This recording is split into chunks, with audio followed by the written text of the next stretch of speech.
YCP నేత అజయ్ కుమార్ రెడ్డిపై వెంపల్లికి వచ్చి మరీ దాడి చేశారన్నారు మాజీ సీఎం జగన్మోహన్ రెడ్డి. ఎలాంటి కారణాలు లేకుండా దాడికి పాల్పడడం దారుణమన్నారు. పులివెందుల చరిత్రలో ఇలాంటి సాంప్రదాయం లేదన్నారు. వైసీపీ కార్యకర్త అజయ్ కుమార్ రెడ్డిని కడప రిమ్స్ హాస్పిటల్లో పరామర్శించారు జగన్. చంద్రబాబు వైసీపీ నేతలను కొట్టించి తెలియని ఆనందం పొందుతున్నారన్నారు. అధికారం ఎప్పటికీ శాశ్వతం కాదన్నారు. శిశుబాలుని పాపాలులాగా చంద్రబాబు మోసాలు పండుతున్నాయన్నారు జగన్.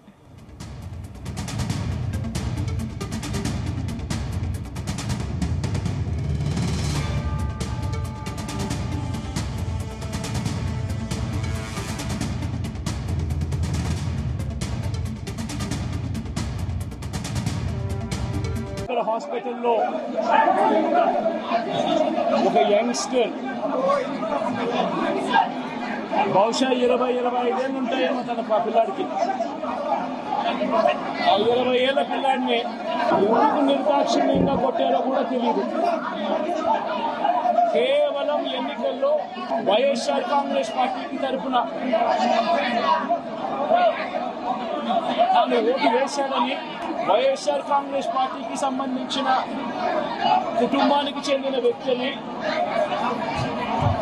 అతి దారుణంగా కావాలని అదే పనిగా వెంపల్లకు అదే పనిగా ఒక వెహికల్లో వచ్చి దారిలో పోతా ఉన్న పిల్లోడిని బైక్ ఆపి నిర్దాక్షిణ్యంగా కొట్టి హాస్పిటల్ పాలు చేస్తా ఉంటే ఏమి సాధిస్తా ఉన్నారు? ఇంతవరకు పులివెందుల్లో ఎప్పుడు ఇలాంటి సాంప్రదాయం లేదు. రాష్ట్ర వ్యాప్తంగా కూడా ఒక భయాందోళన వాతావరణం క్రియేట్ చేయడం కోసం అని రాష్ట్ర వ్యాప్తంగా ఇదే చేయిస్తా ఉన్నారు దగ్గరుండి. ఏమి సాధిస్తారు దీనివల్ల? మీరు వేసే ఈ బీజం చేసే ఈ చెడు సాంప్రదాయం రేపొద్దున మళ్ళీ తెలుగుదేశం పార్టీ కార్యకర్తలకు చుట్టుకుంటుంది. వైఎస్ఆర్ కాంగ్రెస్ పార్టీకి ఓటు వేసిన వాళ్ళని కొట్టడం వల్ల ఒక తెలియని ఆనందం తనలో ఏదో పొందాలని చెప్పి అనుకుంటా ఉన్నాడు. రాష్ట్ర వ్యాప్తంగా ఒక భయాన్ని క్రియేట్ చేయాలని ప్రయత్నం చేస్తా ఉన్నాడు. కానీ నేను చంద్రబాబు నాయుడు గారికి మరొక్కసారి కూడా చెప్తా ఉన్నా, ఒక చెడు సాంప్రదాయానికి నాంది పలుకుతా ఉన్నారు. దయచేసి ఆపండి. ఆపకపోతే మాత్రం ఎల్లకాలం మీరే అధికారంలో ఉండరు.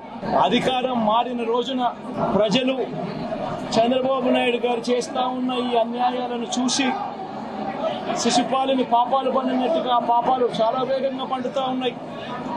అధికారం మారిన రోజున తాను చేస్తా ఉన్న ఈ చెడు సాంప్రదాయం తనకే చుట్టుకుంటుంది. ఈరోజు దెబ్బలు తగిలినా దెబ్బలు తిన్నా ప్రతి ఒక్కరూ కూడా రేపొద్దున ఇదే మళ్ళీ అటువైపున చేసేదానికి మీరంతటి మీరే బీజం వేస్తా ఉన్నారు. ఇది సరైన పద్ధతి కాదు. నాయకులుగా ఉన్న మనలాంటి వాళ్ళని ఇలాంటివి ప్రోత్సహించాల్సిన పని ఎప్పుడు రాకూడదు, జరగకూడదు. దయచేసి చంద్రబాబు నాయుడు గారికి ఇప్పటికైనా చెప్తా ఉన్నా,